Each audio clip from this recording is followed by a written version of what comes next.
dans le cadre du projet Panier d'économie solidaire, qui s'est déroulé dans l'état du Rio Grande do Norte, dans la région nord-est du Brésil, AVSF a travaillé avec ACC, un partenaire local, et un réseau d'ONG qui s'appelle le réseau Pardal, autour d'un projet justement d'appui à l'économie solidaire en milieu rural et avec les petits producteurs. Un des volets du projet était orienté sur un travail de plaidoyer, et donc avec l'ensemble des partenaires impliqués sur le projet, on a choisi de travailler, d'orienter ce travail de plaidoyer donc, sur la question de l'économie solidaire et d'un point particulier à l'état du Rio Grande do Norte, qui était la création du fonds d'économie solidaire. Donc il faut savoir qu'au Brésil, il y a un programme national d'économie solidaire qui est assez avancé, qui a plusieurs années d'expérience, d'activité. Et c'est un programme qui prévoit donc l'installation dans chacun des États de la fédération des activités et donc des ressources pour financer ces activités très orientées sur l'économie solidaire. Donc il se trouve que dans l'État de Rio Grande do Norte, la loi d'économie solidaire de l'État a été votée en 2006, et qu'un des articles de cette loi prévoit la création d'un fonds, donc qui est vraiment l'outil principal pour la mise en œuvre de cette politique,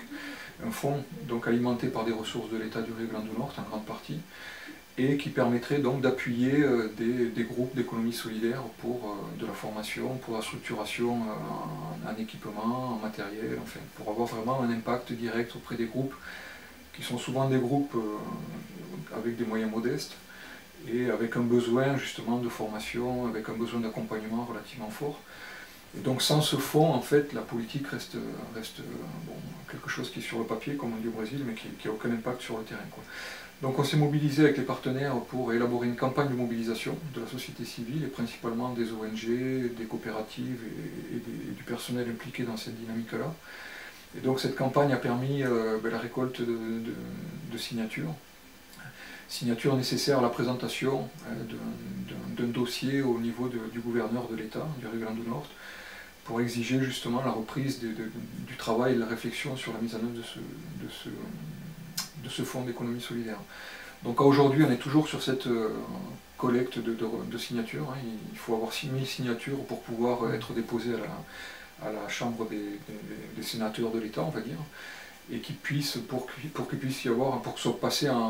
au vote en fait au niveau de l'État. Donc on est toujours sur cette phase de collecte et de mobilisation. Donc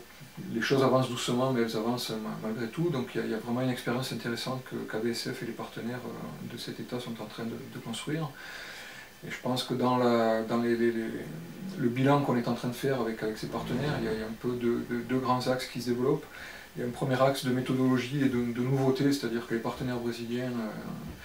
n'avaient jamais jusqu'à maintenant organisé, suivant les méthodes de plaidoyer qu'AVSF peut apporter, un travail de mobilisation aussi fort. Donc ça c'est quelque chose qui est intéressant parce qu'il y a de nouvelles compétences qui sont en train de se mettre en place chez nos partenaires. Et puis bien sûr, le deuxième bilan fort, c'est qu'on est en train de mobiliser les responsables publics de l'État autour justement d'engagements qui ont été signés et qui sont toujours en cours d'élaboration. Donc un bilan plutôt positif d'une expérience qui est en train de se construire en avançant, comme on dit, et puis qui nous permet déjà de tirer des leçons sur comment on pourrait reproduire ce genre d'expérience sur d'autres thèmes dans le même État ou sur des thèmes similaires dans des États dans lesquels AVSF travaille aussi. Et donc beaucoup d'enseignements riches en termes d'organisation et de travail avec les partenaires, de mobilisation et d'impact sur les politiques publiques au Brésil par rapport à ce qui se passe.